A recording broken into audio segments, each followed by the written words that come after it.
twist in the Saif Ali Khan stabbing case, reports have now emerged that fingerprints of the main accused, Shariful Islam Shehzad, were not found in the actor's flat. Without a doubt, the claim is sensational, enough to make people wonder whether the case against the accused Bangladeshi national is falling apart.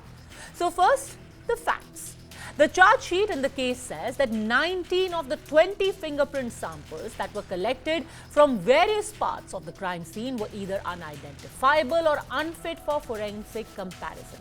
7 of these samples came from the bathroom door in the room of Saif's younger son Jay. 2 were discovered on the sliding bedroom door and 2 on the door of the cupboard. None of these matched with the accused.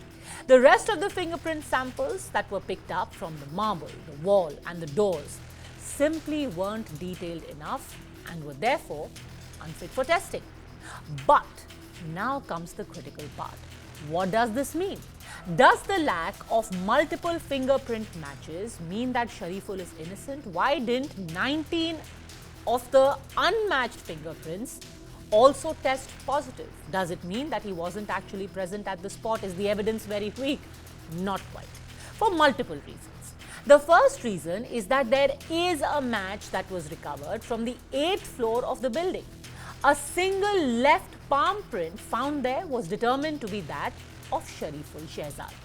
And another set of matching fingerprints were developed from the AC duct area, the same route that the accused is believed to have taken to enter the house.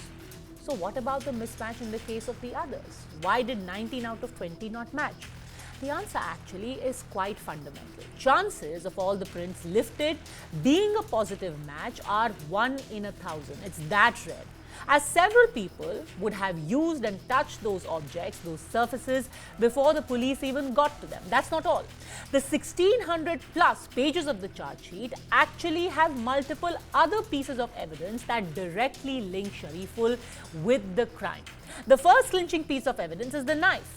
As per the charge sheet, after the accused stabbed Saif, 1 piece of that knife was lodged in his body, a second was found at the crime scene, the third, which was recovered from the accused, then pretty much finished the puzzle.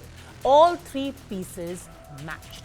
The next crucial piece of evidence that puts him in the dock is the accused's shirt that was recovered by the police had Saif's blood on it. A DNA test was conducted which conclusively confirmed that Saif's blood was on the t-shirt of the accused and the DNA was also matching. The accused also left behind paper tissues near the lift.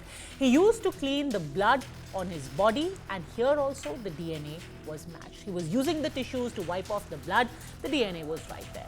Then, of course, there is CCTV evidence that has been sourced from dozens of locations to link Shehzad to the crime. The most conclusive one, of course, was on the 6th floor of the building, the one that we broke right here on In Your Interest, where you can see Saiful directly looking at the camera. Cameras on that floor captured the accused going up at 1:37 and coming down at 2:33 a.m. 6 CCTVs captured the accused while he moved from the crime site to Patwardhan Garden in Bandra West and then to Bandra Station to catch a train to Dadar.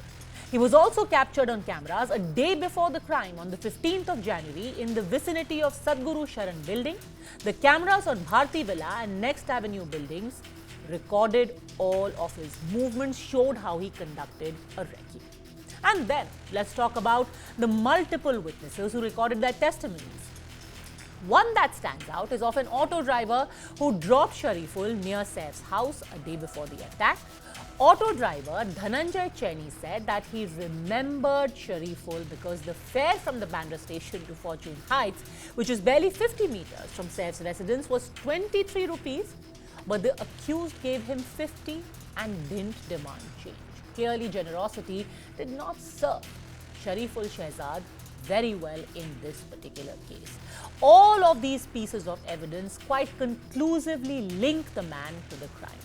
The Bangladeshi has also revealed that Shariful's main motive behind entering Saif's house was to rob him and to use that money to get Aadhaar and PAN cards. He revealed that his contact demanded 30,000 rupees for making forged cards and he needed these cards to get an Indian passport. Subsequently, of course, there are multiple testimonies that have been given by people who were present in the house, by Kareena Kapoor Khan herself.